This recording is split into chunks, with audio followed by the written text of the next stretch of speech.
Alright, so this is part 3 of chapter 10. This one is dealing a little bit more with managing files and folders, which we have talked about, but this deals specifically with partitions and stuff like that. So basically this is going to go over how to mess with some of the commands, which that will probably be part of part 4 to deal with some of the commands within command prompt, stuff like that. But then this section mainly is going to be dealing with drive partitions and volumes and everything. Okay, so looking at how partitions and file systems work. Okay, so all data on any type of hard drive or a magnetic drive specifically are going to be stored in sectors. Okay, each sector on the drive is the same size. Okay, generally the newer ones are going to be around 512 bytes. I know it sounds small, but the more sectors you can get on there, the larger the capacity of the drive. Okay, so first off, we need to know the difference between low-level formatting and then high-level formatting. Low-level formatting is the process that's done at the factory, and it lays out all of the sectors and lays out the drive tracks and everything like that to create the actual format of the drive. Okay, so the size of the sectors plus the total number of sectors determines the actual capacity. Okay, so that's where we get into nowadays. Generally, everything's going to be in gigabytes or terabytes. We're starting to see a little bit of getting into petabytes, but still, that's going to be reserved more for your larger corporations or your providers like Amazon, Google, Yahoo, stuff like that. So for our all intents and purposes, we're going to be dealing with gigabytes and terabytes. Okay, so here you can see, and this is just a platter off of a magnetic drive. You can see here how everything is stored in that concentric circle. Okay, this whole circle here is known as one track, and then that track is broken up into these sectors. So there's multiple tracks all throughout the surface of this platter, and then each one of those tracks are going to be broken down into the sectors.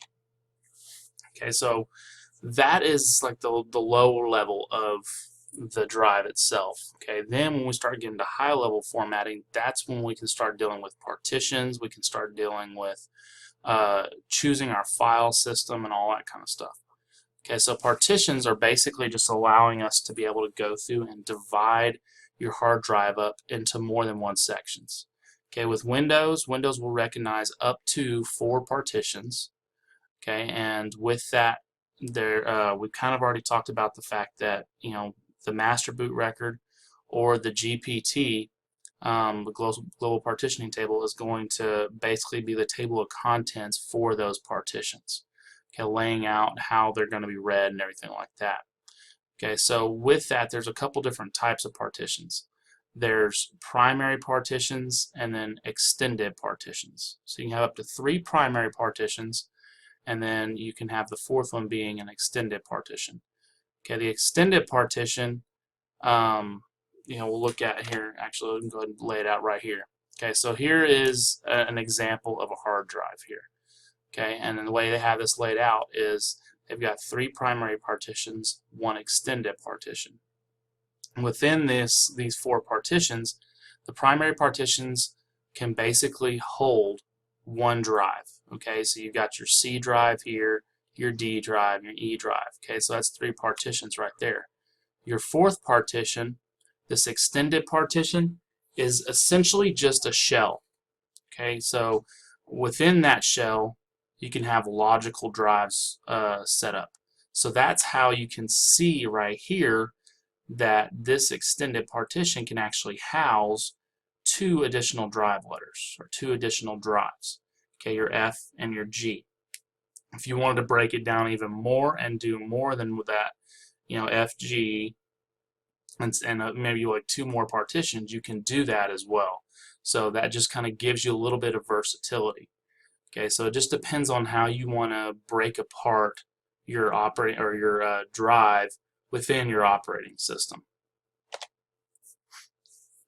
Okay, so we've already kind of talked about the GPT. Okay, it can support up to 128 partitions. Okay, so this one is definitely a step up from the master boot record, the MBR. Okay, the MBR is what limits you to the 4 partitions. Okay, the GPT again is required for drives larger than 2 terabytes. It does not use extended partitions or logical volumes. Okay, so basically we can have nothing but primary partitions if we want to. Okay, bootable partition is not called an active partition. Okay, basically the first sector in the GPT contains the master boot record, the MBR, the old MBR, which provides information about any legacy software or anything like that that does not support GPT. Okay, so depending on the drive manufacturer, these can be laid out and used in conjunction. Okay, so you can have a drive that supports GPT but has an MBR to use those extended partitions and active drives and everything like that. Okay, so all partitions within a GPT are in a single partition table. Again, that's kind of like that table of contents showing you where everything's at. Okay, so here's an example of a drive using that GPT.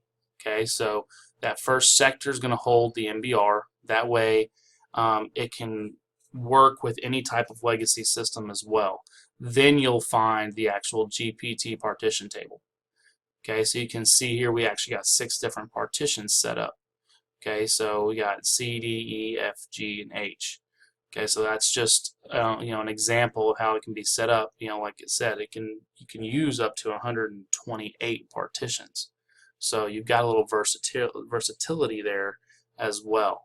Okay, now in addition to that, the last sector on the drive is actually going to hold a copy of the partition table just for safety reasons. Okay, in case something happens and the primary GPT partition table becomes corrupt or something like that, you have a backup there. Okay, so it gives us a little bit of versatility just in case something happens. Okay, so once you decide on the partitions, you get to start looking at the actual file systems. And we're going to dive a little bit deeper into this with our next chapter, because we're actually going to add some material to this book by going in and looking at file systems a little bit more in depth. Okay, so once you lay out those partitions, before you can actually use a drive, you have to assign it a drive letter. Okay, and again, this is only within Windows that you have to do this. But this is where you would get the C drive, D, E, F, whatever the case may be. Okay, then you have to choose what kind of file system you want to use. Okay, a file system in general is just basically how the files are organized on the drive. Okay, so Windows is very adamant about using their version, which is NTFS. Okay, again, NTFS stands for New Technology File System. Came out with Windows NT. And as you'll see next chapter, there are some advantages to using NTFS. Okay, but one of the things you need to be aware of is the fact that if you plan on moving back and forth between 2 different or 3 different operating systems, meaning you plan on using Windows and Macs, maybe Linux, whatever, NTFS will not work with all 3 of them. You can read from all 3 of them, but if you want to actually write data, you have to have your drive formatted as either FAT32 or exFAT.